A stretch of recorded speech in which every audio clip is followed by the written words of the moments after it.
That girl Henny, y'all gotta go to her channel. The girl Henny, do you know who she is? She a blogger or something? Yeah. Yeah. Just like, where this lady come from?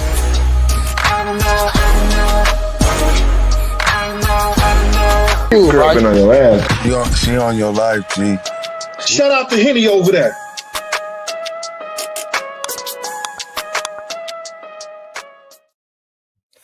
Is it just me or was that thing lagging? Because it looked like it was like something happened and it like skipped.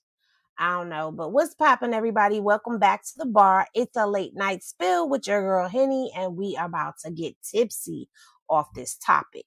Now, I know a lot of y'all have been asking me, how does my sound? Do I sound like a little distorted? Am I coming in clear? I'm not gonna do a whole lot of animation tonight because it's a little late, but a lot of y'all have been asking me to do this Yella Beezy and Mo3. And I'm not gonna lie to y'all. I have lost touch with this whole case and how everything went down with it. But I did go ahead and play catch up. And that's what kind of took me a little bit because, I don't like to talk about things unless I know what the hell I'm talking about. So in the meantime and in between time, shout out to all of y'all that are here on the late night. Okay. Y'all tap in. Y'all tap that like button. Yes, lean on that like, y'all. Lean on the like. What's popping? I see the Henny snipers are up in the cipher. I was about to say in the sniper. But we are doing this one because it is one of my most requested videos that people have been in the inbox asking me for. I've gone live. A couple people have asked, Henny, are you going to cover that topic? And I felt like to take a step away from some of the other topics that we normally talk about, get up off a whack neck for a second, okay? And get into something a bit different. So if you do not know who any of these people are, do not fret because you are going to find out. But this is about the case that happened. It went very viral. It happened back in 2020 in November. So if you remember anything about 2020, back then we were in the panoramic, and this was a case where a young man was, I don't know what I can say, if I can say this right now. This man right here, Mo3, who was a local Dallas rapper, okay? And he was, I'm just going to say it, he was gunned down on the highway, okay? On Interstate, what was it, 35? So, and it was in broad daylight. Now, if you didn't know who he was, I know you had to have heard that story. You had to heard about this, right? Thank you. He got ran down on. Thank you. That's what we needed, girl. But yeah, so Mo3 is the one who was run down on a highway. And they are saying that it was done by another local rapper who he had a little bit of a feud going on with.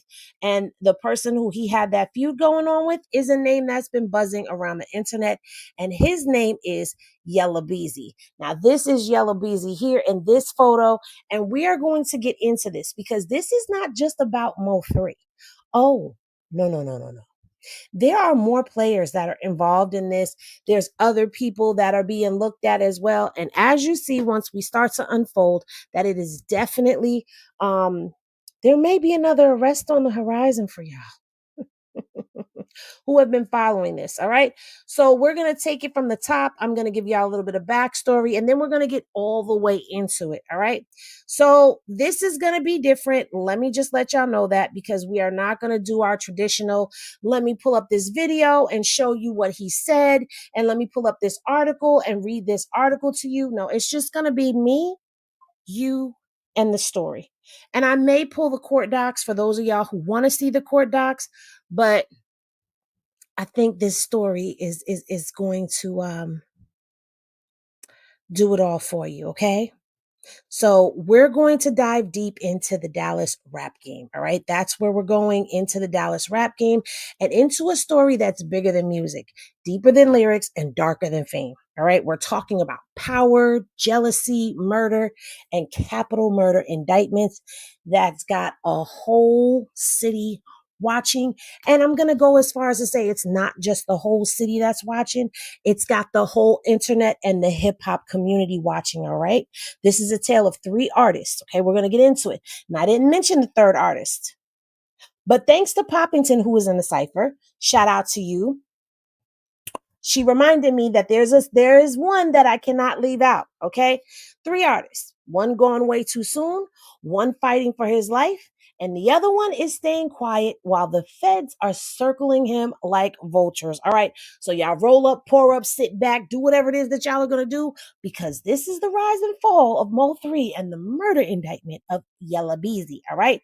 So we're going to take it back before all of the viral moments, before the blogs, before the funeral. And we're going to start here. Okay. Now, Mo3, he came out of North Dallas, right? And it's rougher and less industry connected than that of where Beezy came from, right?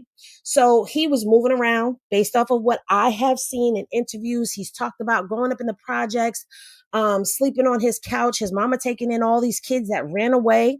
You know, his friends, he said they would run away from home. They would get to his house and they knew the rules. They would beat him to the house. And sometimes he would have to sleep on the floor of the couch or wherever. He had to get in where he fit in his own place, because his mama took people in. Okay. But he used some of that to pour it into his music. All right.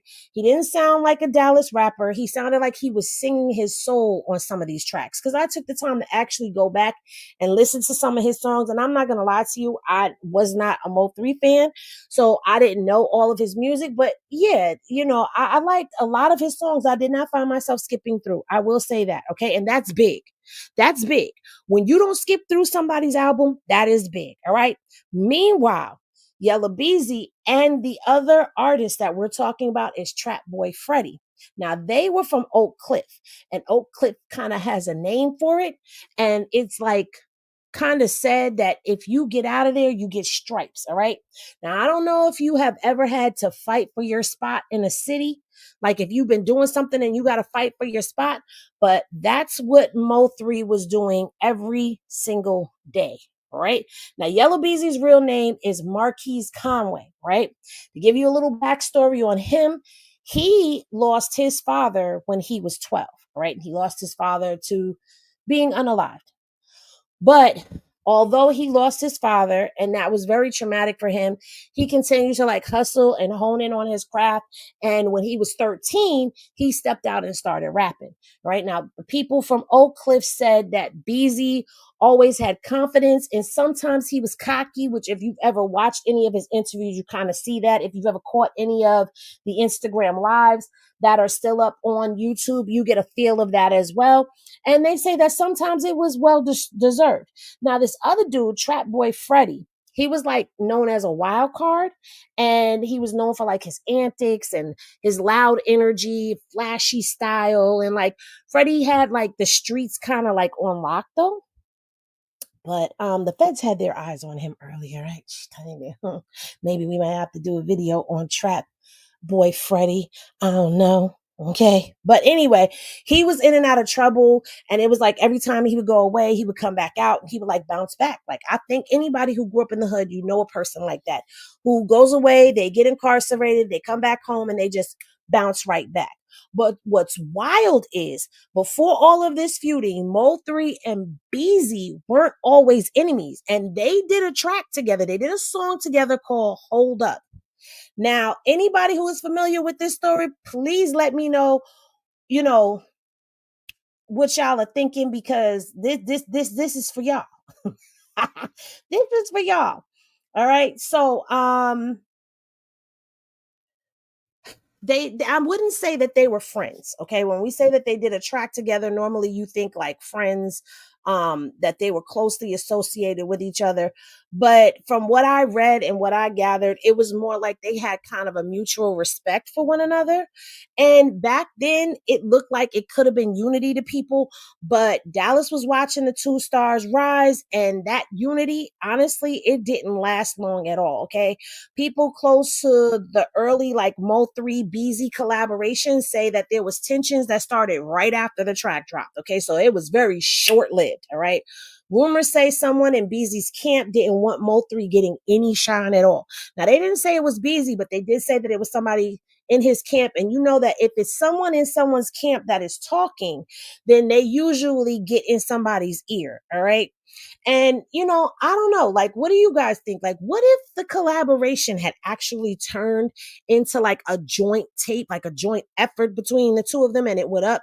Do y'all think that Mo3 would be alive today? Because I kind of feel like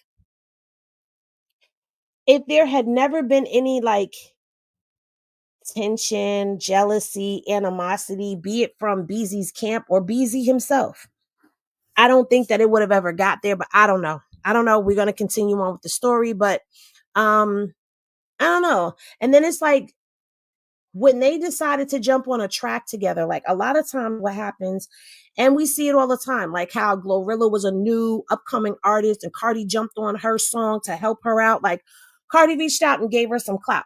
And it's been, from what I understand, it's been cool between the two of them since then.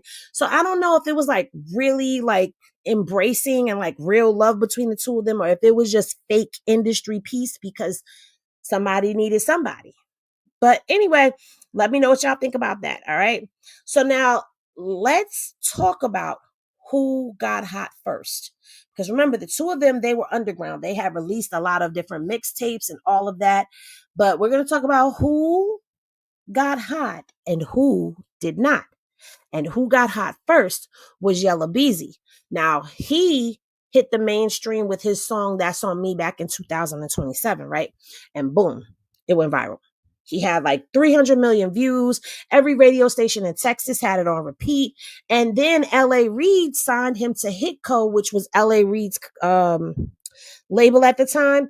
And the world started noticing, started watching Yella Beezy, okay? Now, once Beezy took off, Trapboy Freddy rode his wave. Okay.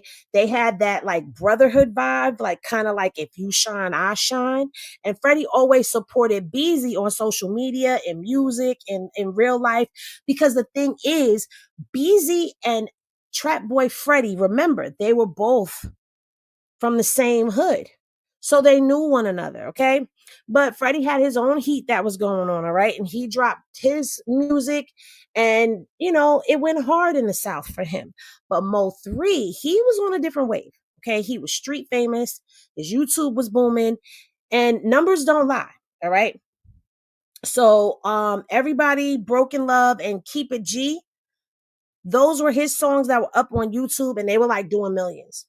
But no major label, no radio, no Dallas co-signing, no none of that. He was just getting it out the mud on his own. And there was rumors that started because of that. Okay. There was a lot of whispers and they were talking and talking heavy that Mo3 was blackballed. He was blackballed by promoters. They stopped booking him. DJs avoided his name. There were even claims that some big local names called venues and shut the events down. Now, who were the big local names that were calling and shutting events down? Yella Beezy. Yep. Yella Beezy was hating on him. Yella Beezy was telling the promoters, I watched one of Mo3's lives, and Mo3 was saying in the live, like, how Beezy was calling up people and telling them, like, oh, if he's there, I'm not coming. All types of craziness, like stopping his bag. And it's like he had some inner workings within the city because it was like he was gatekeeping him and trying to cut him out of the scene. But I don't know if that's true or not, or if that's just what the rumors were or what Mo3 was speculating. I don't know. Y'all tell me what y'all think. But, I don't know. I don't know.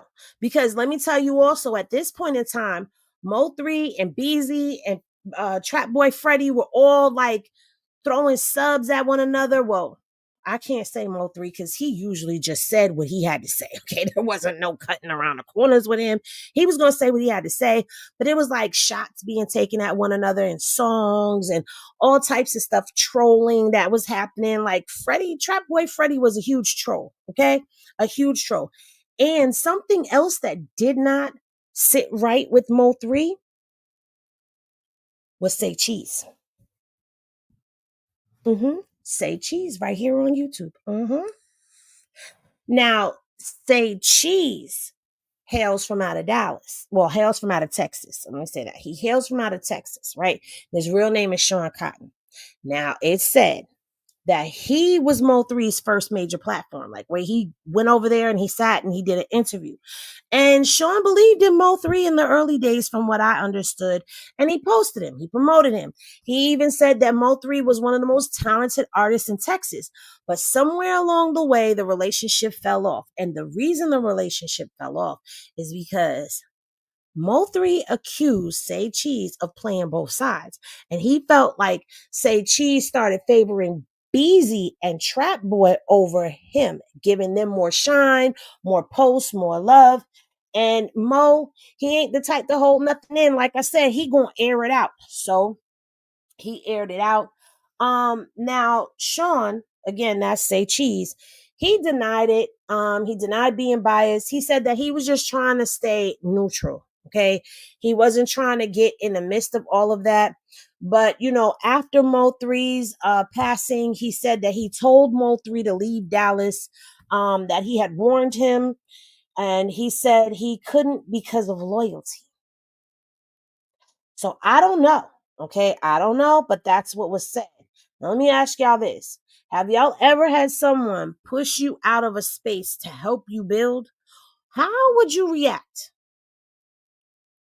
How would you react to that? I don't know, because he was like, not feeling it. And I don't think I would feel it either. Like, I wouldn't think, if you're highly suspicious of someone who is not taking the non-biased road, it seems like you're playing favorites. You're not giving me the same opportunities or the same shine. You seem to be closer to these people than you are to me. Those are my ops, and you're telling me to leave town. I don't think I would have listened either. But the beef between Mo3, okay, Beezy, and let's not forget Trapboy Freddy, that beef got kicked up a notch. And it wasn't because of anything that any of them said. And it wasn't because of anything that they did. Let me swig my water for this one. It all started because of a comedian. Mm-hmm, mm-hmm, mm-hmm. This is where things took a dark turn. Okay. Now, I know the internet calls it rap beef, but the streets knew that it was more than that. Okay. And this right here, what we're about to get into, is where the actual blood begins to get spilled in this story. And we're going to talk about Roy Lee. Now, if you don't know who Roy Lee is, Roy Lee was a Dallas comedian. Okay. He was funny. He was kind of unfiltered, but I know he did a lot of stuff on Facebook. And so Roy didn't play like with any of that fake stuff. It was either you were real or you weren't around him. And if you weren't real, he was going to call you out. Roy Lee was also from Oak Hill, the same place that Trapboy Freddy and Beezy were from. And he would make a lot of jokes about them. And he started calling Beezy out and saying that Beezy wasn't really from Oak Hill. And then he told him to come up to Oak Hill and let them run down on him and snatch his stuff. They was going to rob him. They was going to rob him. Now, of course, somebody doing that and it's getting around, it's going to cause some type of tension, okay? So Roy Lee is over there clowning on Facebook Live, okay? But Roy Lee, the plot twist is that was also Mo3's mans in them, okay? And I guess when he was cracking them jokes, Beezy and Trapboy Freddy were not laughing. They didn't find it funny. And they took it seriously, okay? Because what had happened was, while Roy Lee was sitting in the parking lot of a convenient, like I guess it was a strip mall, he was sitting in his car getting ready to take off. And it said that people from Beezy's camp ran down. Nope, sorry, back up. Hold up, hold up, hold up, hold up, hold up. Because before that, Roy Lee was in the strip club. Okay, he was in a strip club. He was throwing them ones up in the air and making it rain, right? And what had happened was Beezy and his team was in there too at the same damn time. Okay? Same damn time. And what happened was they ran down. Now, some people say that Roy Lee got jumped, and other people say that Roy Lee held his own.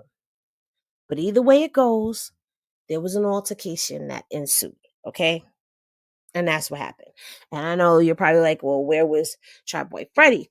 Well, Trapboy Freddy felt like it was his turn. He turned into the city. Well, not his turn to like get into the beef, but he turned into like the top troll. And anytime that Mo3 was trending for something or sad about something or serious, Freddie was going live, okay, playing Mo3 songs, and he was being sarcastic, saying his little smart, slick stuff, laughing with his homeboys, throwing shade at him, making shady captions about it. And, during this time, this is this is what was going on with Roy Lee and Beezy. Now, shortly after that heated confrontation, right, Roy Lee took to social media and he started calling Beezy and his peoples out. He was calling them out for fade. He wanted to fight. He wanted his lick back, and it was like they weren't trying to hear him, and he just kept going and going and going until boom, we come to where not Trapboy Freddy, Roy Lee is sitting in the strip mall parking lot, and Beezy's team ran down on him and boom, boom, boom. So now Roy Lee gets shot. He survives. Okay. But after that, we start seeing like the videos of him in the hospital. Like he keeps going back to the hospital. And not too long after that, he ended up passing away from a blood clot from his gunshot wound. So now Mo3 has lost his friend. And in Dallas, the streets are buzzing. Anytime somebody gets hit, the streets get to buzzing and rumors get to going. And Mo3, he was grieving. And this right here split the city down the middle, allegedly. All right. This is what I read. This is what I heard. This is what I comprehended. That this split the city down the middle. And then on October 14th of 2018, Yella Beezy gets shot on the Sam Rayburn Tollway while driving from Louisville, Texas. Over a dozen shots, which means over 12 shots rang out. His car flipped. He survived barely. But that's when everybody was looking, and they was like, oh, this was Mo3, all right? News outlets flooded the story. It was going around. And this was definitely giving like payback energy for what happened to Roy Lee. Okay. Now, also around this time, it said that Mo3's music got a little bit more colder, a little bit more darker, and his songs were like true story and why kind of stories that he was telling. They were also confessions of a man who knew people were coming for him. I didn't say it. That's what people were saying, and I'm repeating it because that's what I heard, okay? And he started riding around with a vest on and moving with security and watching his back, which, by the way, I don't blame him, all right? Meanwhile, Trapboy Freddy, he's on Instagram Live. He was posting videos of Beezy with laughing emoji. Like every time, he just continued to keep trolling Mo3. And that's why I keep bringing him up. Okay. Now, this is also where Rainwater, who is Mo3's manager, became more than a behind the scenes guy. Okay. He started doing interviews and podcasts, and he was over on Clubhouse and calling out Dallas gatekeepers and radio stations and blogs for basically promoting Beezy and Freddy and not giving Mo3 any shine. Okay. Rainwater was accusing the politics in Dallas, saying that they were dangerous and that industry folks were scared of Mo3's rise. and we're trying to silence him through blackballing him. So you got to remember, during all of this time while they're beefing and trolling and people are, getting beat up and shot at and all of that, Mo3 is still kind of like working under this blackball where Beezy and them allegedly, because we don't know if this is true, but this is what's being alleged, that they were stopping him from growing. They were stopping his shine. Okay. So, Rainwater was claiming that venues were pressured to not book Mo3, that radio station DJs were paid off to not play him, and that Mo3 was even banned from certain clubs because of his affiliation with Roy Lee and others. So remember, I had told you that the city had become divided, all right? There were rumors that Mo3 had meetings set up with major labels right before his passing, all right? But pulled out because he after feeling they were connected to people who had to Beezy circle. He didn't want to do business with them. Okay. Some say that he didn't trust the industry. Others say that he was too deep in the streets to walk away clean. But either way it goes, I understand, if you feel like these people are connected to somebody who's your op and who's definitely trying to shut the door on you and close you out, you ain't going to want to do no business with them. Okay. So now, November 11th, we fast forward. Oh, let me back up. Because at one of these points in time between, and I don't have the date, so forgive me, I couldn't find the date, but between Ray Lee's passing and Mo3's passing, Rainwater was beat up by Beezy's camp too. Now, Mo3 was really pissed off about this because Rainwater, he was like, that wasn't no street dude. Rainwater was a regular dude. Okay. He was a regular dude. He wasn't involved in none of the street stuff that was going on. So for them to just run down on him, like, why would y'all do that? Like, he was just a regular dude. So Mo3 was really pissed off about that. All right. Now we're going to fast forward to November 11th of 2020. Okay. Mo3 was driving down I-35 in Dallas, broad daylight, middle of traffic. Now, I don't know. We've all sat in traffic, and that ain't a good spot to be in, because while he was in the traffic, somebody was watching, following, and waiting for him. All right. Now, around midday, Mo3 noticed he was being tailed. Okay. And he tried to get away. He pulled off the highway, but the cars chased him. Okay. So he bailed out the car. He's running on foot across the freeway.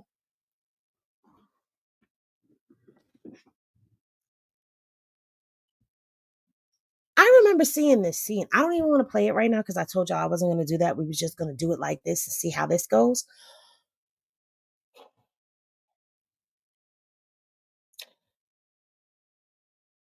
One of the hottest rappers in Texas is on foot. He's barefoot, running in traffic. And people were watching from their cars. This wasn't no alleyway. This wasn't at night. This was in the middle of rush hour traffic. The shooter caught up. He chased Mo3 down. And when he caught up with Mo3, he shot him in the back of the head. No mask, no fear, no hesitation. Just took his life. Now, Rainwater, his manager, jumped on every platform. And he started saying that Mo knew it was coming. He told me he felt watched. He had a gun almost every day, but he didn't have one that day. All right. Rainwater also claimed that Mo3 was being followed days before the hit. He also said that Mo3 had just linked with Boosie Badass, and he was gaining momentum. Okay. He was gaining some momentum, and he was finally getting industry love, and somebody didn't like it. Okay. That's what Rainwater is saying. But I came across a video of Yella Beezy saying, you don't get to say you shot me and I don't do nothing. Remember, I told you there was a lot of things that were being said on Instagram and in songs. Okay. Now, some said it was revenge for Beezy getting shot, and others said that it was internal betrayal. because some people are even saying that they believe that Rainwater has something to do with Mo3's passing as well, or Mo3's hit, because that's what we're going to call it. It was a hit, all right? He was hunted and he was gunned down. That was a hit, all right? You know, and another reason why people felt like it was an inside hit, an internal thing, is because they knew, only his camp knew his movings, his comings and his goings. And even with Rainwater saying that he carried a piece on him, he had a stick on him every day, but he didn't have a stick on him that day. That one particular day, he ain't had no stick. And then they gave him one to the head. So he always had on a vest. So I'm not accusing anybody. I'm just saying I see where it's like,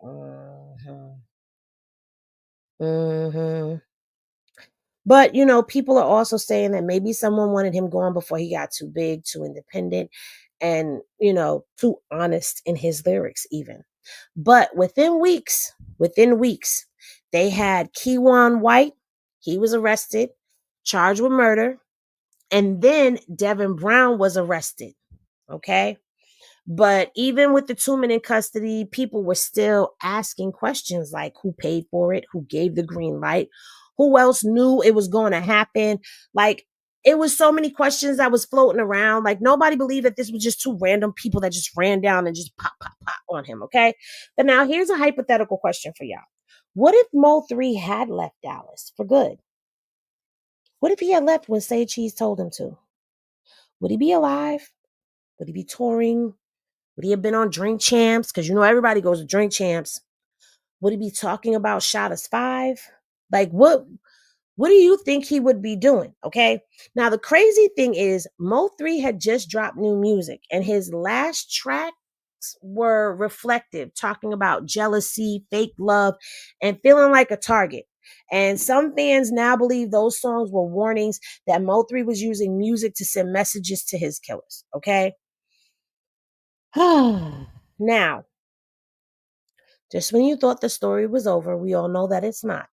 Years later, and out of nowhere, Yella Beezy gets indicted. Okay, he was just indicted a couple days ago, as a matter of fact.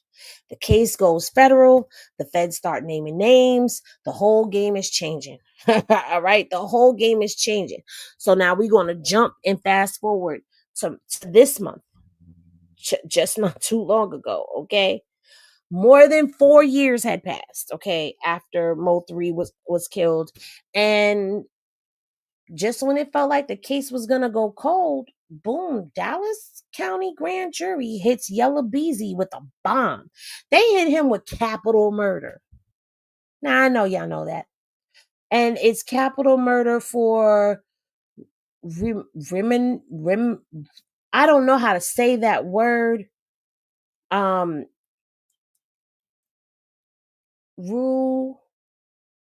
Rumoration. Is that how y'all say it? I don't know if that's how y'all say it or not. Let me see. I know the word. Remuneration. That's how you say it. Remuneration. Okay. So that basically is just, it's not just murder, that's murder for hire. Okay, I don't know why I tried to be fancy. It's murder for hire. They hit him with murder for hire, right? And they're saying Beezy either paid, promised to pay, or was involved in the coordination of Mo3's assassination. And no, that is not a rumor. That is documented. That is indicted. That is filed in the courts. Okay. Now, the indictment came down on March 18th of 2025. Like I said, it was just a few days ago. Okay. The official charge I told y'all was murder for hire. And it outlines the allegations that he facilitated the killing through indirect or direct payments. Okay, so they have a paper trail. All right, a warrant for his arrest went out on the 20th, which was just 5 days ago, and he was picked up. He was arraigned on the 21st, where he pled not guilty. People say that he was calm and composed, but the tension in the room, it was very heavy. All right, he was granted bond with some strict limitations: no contact with co-defendants, no travel without court approval, ankle monitor activity, and a firearm ban enforcement, of course. Okay, and Beezy was warned that if he is found guilty, the sentence could be life imprisonment or death. So let's let that linger in the air for a second. He is now facing a death penalty in Texas, and Texas will take you and put you down. So there's a possibility that if Beezy is found guilty, and of course, once Beezy was picked up, that's when we started seeing other things. Like I started seeing things floating around in my timelines here or there. There were old lives and IGs and things of that nature of him. And I seen some lyrics that were out there that, kind of have an eerie feeling to them. So I'm like, All right. Now, as far as the blogs go, you know that the blogs exploded. Okay. We all been on this story right here. Okay. We've all been in this story, people talking about different things. They're saying that someone close to the case flipped. They're saying that one of the other guys who was already arrested, they probably told. We also heard that there was a female witness who was allegedly overheard planning and plotting and running messages back and forth. And then some people were saying that the money trail leads back to Beezy's team, payments or cash transfers, whatever it was that he did, cash apps, we don't know, because we know Cash App was into a lot of different things back then. So somehow or another, but none of this really has been confirmed too tough, but it is not a rumor about this money being pushed from Beezy. That's not a rumor. That's in the paperwork. But now my question is, what if this ain't just about Beezy? What if he is just the first domino in a bigger RICO case, because they are throwing RICO cases out like they are free pizzas? And I'm not being funny. Everybody is getting hit with a federal case. What is going on with hip hop? Like, are we going to have any free rappers? Are we? Did Tory Lane start a new trend where we going to have the rappers sending us albums from jail? From Click Click City? Live from Click Click City. I should start a record company called Click Click City Productions. I'm just saying. Anyway, but let's say Breezy didn't pull the trigger, right? But he made the call or paid the guy who paid the guy. In Texas, is that still capital murder? Even if all he did was co-sign it on the phone, can he still die in prison? I need somebody from Texas to get down in these comments and let me know. I want to know, okay? Oh, child. But, here's the thing. Okay. While he's fighting for his life, that boy Freddy been quiet as hell. Now we're going to pivot over there for a second, because Freddy was not just a sidekick. No. He was not just Beezy's boy. He was a whole street figure turned rapper who had Oak Cliff on lock, from what I understand. And after Mo3's death, Freddy made a choice that changed everything. He went quiet. No more trolling, no more lives, no more memes. And his silence was speaking volumes, okay? Before Mo3 died, Freddy was the loudest hater of them all online. He mocked Mo3 constantly. He laughed when Mo3 got into legal trouble, because, yeah, he had legal troubles. He mocked at Mo3's paranoia. He trolled Mo3's fans. He played Mo3's songs. I told y'all, okay? And there was a rumor that Mo3 had sent someone to Freddy's house, not to shoot, but to intimidate. Supposedly someone knocked, but didn't enter.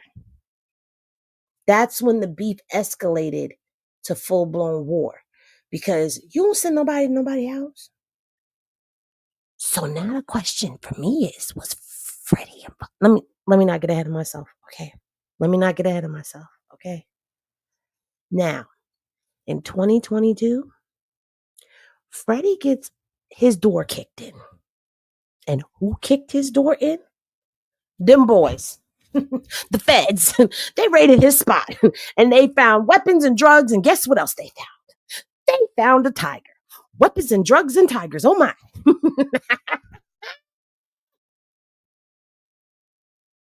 A tiger.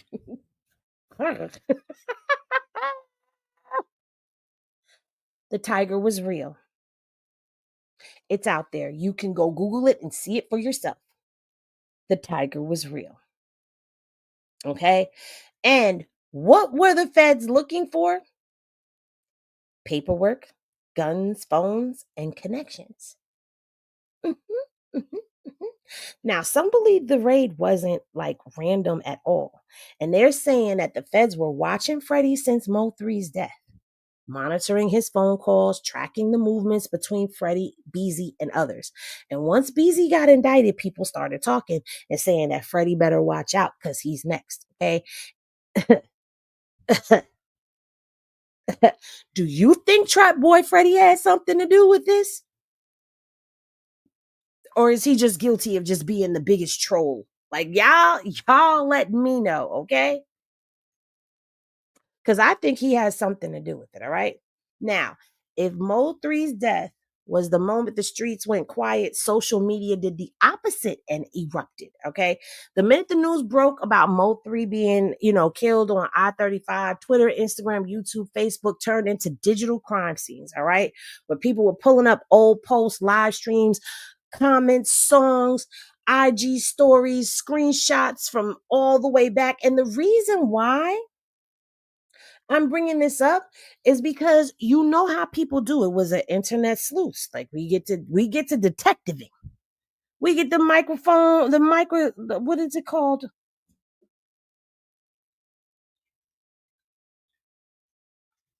What is it called, y'all? I'm tired. My brain is shut down and I'm trying to fight it. We get the detective, the magnifying lens. That's what we get. We get the magnifying glass. We get the magnifying glasses out when we start to digging. And guess what? That's exactly what started happening again. Is that people got out these magnifying glasses and they started pulling and picking and digging and probing through all types of things. Okay. Now, what a lot of people may not have known is that after Mo3's death, multiple street pages on Facebook and underground Instagram accounts claimed that they had the full story, down to the payment and the shooters. Okay, and they're back. Some of them are back. Okay, some of them are back. So now the streets, they're back to whispering now. And of course, we the blogs were watching, and the fans are arguing once again. But inside of that courtroom, it's about to go down. Like I said, Yella Beezy is facing capital murder for hire. And that's not just like a you did it. That's a you paid for it, directly or indirectly. And like I said, that's the death penalty for him. So now this is real. This ain't lyrics. This is a young man that will now be fighting for his life while the state preps witnesses and documents and digital receipts. Now, if Beezy didn't pull the trigger, can he still get convicted? Is what I'm asking of people out there in Dallas, Texas. Okay. There's a lot of pressure from both sides going on behind the scenes. You have people who are activists and want justice for Mo3. You've got Beezy's camp. They want to prove that this is a setup based on haters and no hard evidence. And there might be at least two cooperating witnesses, one who used to hang with Freddy and another who used to be close to Beezy's circle in 2020. And as far as, Keywan White and Devin Brown, they're still awaiting trial. Some court docs suggest plea negotiations may be in motion. And if they flip, that's when things can get, a little slippery for them. But anyway, this story started with music, y'all. but it ended with murder and memories.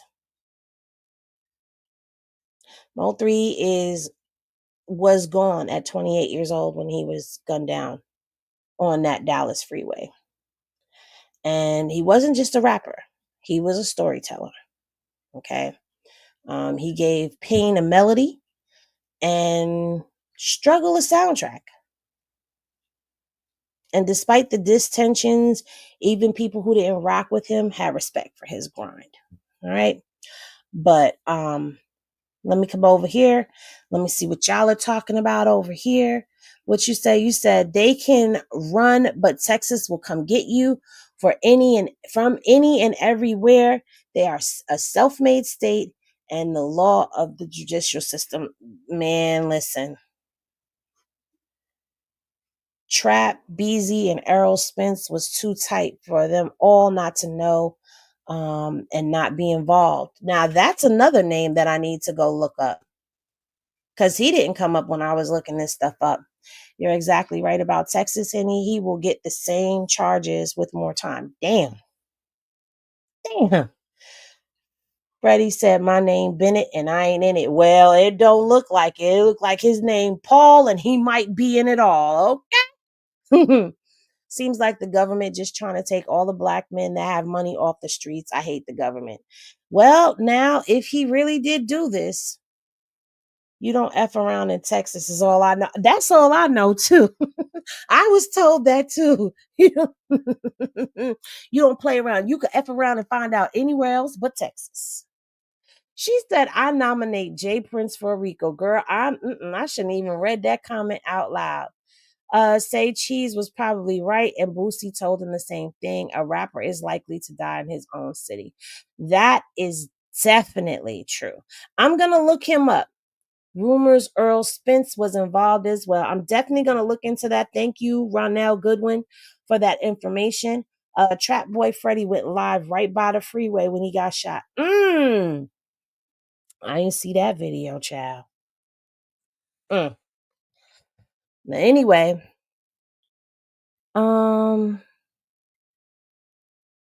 you might send me back. Dig it. Mo3 was my son's favorite rapper. He took it hard after his passing. I'm quite sure he did. Rumors are Mo3 made ES car flip.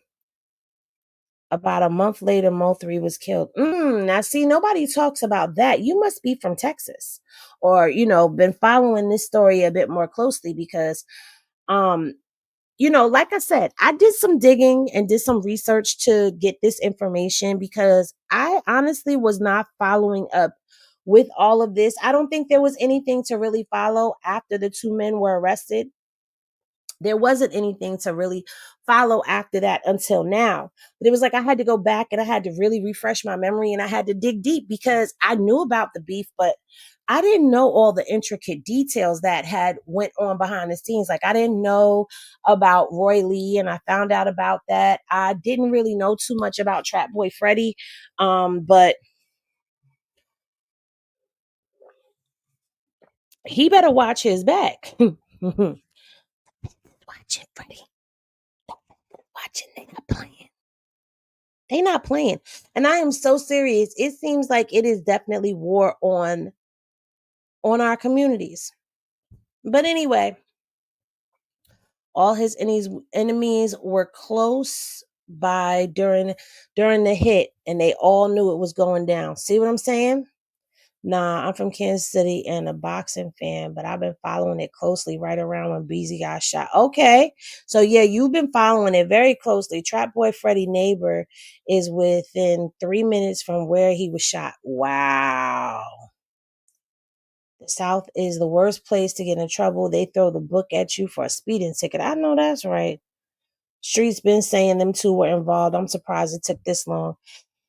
Well, now here goes the other part of the rumor, because like I said a little while ago, a lot of people are saying that one of those two men who were locked up already done started singing. They done started singing and tap dancing and shucking and jiving. But I guess we gonna have to wait to find out what's going on as all of this information becomes available. But I'll keep up with this story for y'all and find out what's what and how it develops. But I mean, shoot, when you hear the death penalty, I don't know. I thought hearing your name in the United States of America versus you was something, but for it to be the consequence of you being found guilty could be death. That's crazy work. But it is what it is. But I hope that y'all enjoyed this story. Those of y'all who have been asking me for it, I hope that I did this story justice for y'all. I was nervous about doing it because it is outside of what I've been accustomed to doing. Y'all know that. But I do want to do more of these kind of pieces with y'all where I do more talking, where you guys can focus on the story a bit more versus a whole lot of flipping through. I find this to be very easy for me to do, to just talk to you guys and then sit and have a conversation. I do agree, Kiki. I think Rainwater knows. I think he knows more than what he's saying. Definitely. You love this. Thank you, Kristen. Oh, this was fast. Yeah, it is. It's fast when I'm just sitting and talking. I mean, honestly, it's almost an hour. You are so very welcome. She got to be more careful. I appreciate all of y'all. Thank y'all for pushing me in this direction. Shout out to the Henny legal team who also be on my I'm out doing stuff. People get into the street stuff, and now it's two talented lives down the drain. They could have went up together. Yeah, I agree with that. They could have went up. Y'all, you liked it a lot. Oh, thank you. You are very welcome. Learned a lot today, so we'll keep up now. Oh, I'm glad you learned. Rainwater and Spence was friends at 1.2. See? Ronell, you got to be here next time because we got to, I might have to drop that link. You're going to have to come up here and educate us on some things. See what I'm saying? This is great content. Keep pushing. Thank you so much. I'm glad that you guys like this change. He talks so much. He's going to tell on himself. Man, listen. Matter of fact, Rainwater just did an interview over there on Real Street Life. I don't know if y'all want to review that maybe later on. Tomorrow we could review it or something, but we could review his interview now that everybody has an idea of what's going on, just to see what he said, because I didn't watch all of it. I was just like, they said you might have something to do with this, sir. I don't know if I want to watch you. But anyway, thanks y'all for rocking out with me and tapping in and tuning in. But this will be like maybe a new format that I do of things where I just sit and talk to y'all and tell y'all what the Henny is on everything. Throw up a couple pictures, show you who it is. Oh, I never showed y'all. So let me show y'all who some of these people are. Okay, because I didn't show y'all. I showed y'all Yella Beezy, but I did not show y'all, and I meant to do that, but I was so into what I was saying to y'all. So this right here, this is Trapboy Freddy. Okay, so y'all can have an idea of who everybody is. This is Trapboy Freddy, and who else do I have for y'all? Oh, this is Roy Lee. Rest in peace, Roy Lee. That is the gentleman who was into it with everybody. You can go and you could check some of his stuff out online. Some of it I found it funny, but I'm not a person who's easily amused. I'm the person that sits at a comedy show while everybody else is laughing and I'm looking like that was not that funny. And this gentleman here in the blue sweatsuit, is that the same blue sweatsuit he had on when he went to the interview for Richard? Henny, don't do that. Henny, don't do that. But this gentleman in the blue, oh, I've zoomed in too much. Now y'all can't see. In the blue sweatsuit right here, this is Rainwater. That's the manager, and that's Mo3, of course, right there. So now y'all have seen everybody, and now y'all know what everybody looks like. And plus, y'all got to see them on the thumbnail. So now you'll know who is who when you start seeing some of these people coming up on the thumbnails, because I may just go ahead and go pull on some of them individually so that we can know a little bit more about who they are. Okay, Kristen. All right, you guys. Well, thank you so much for tapping in and tuning into this late night bar spill. Remember, when you rest well. Love is always love. And I'll see y'all in the next video. Peace, everybody.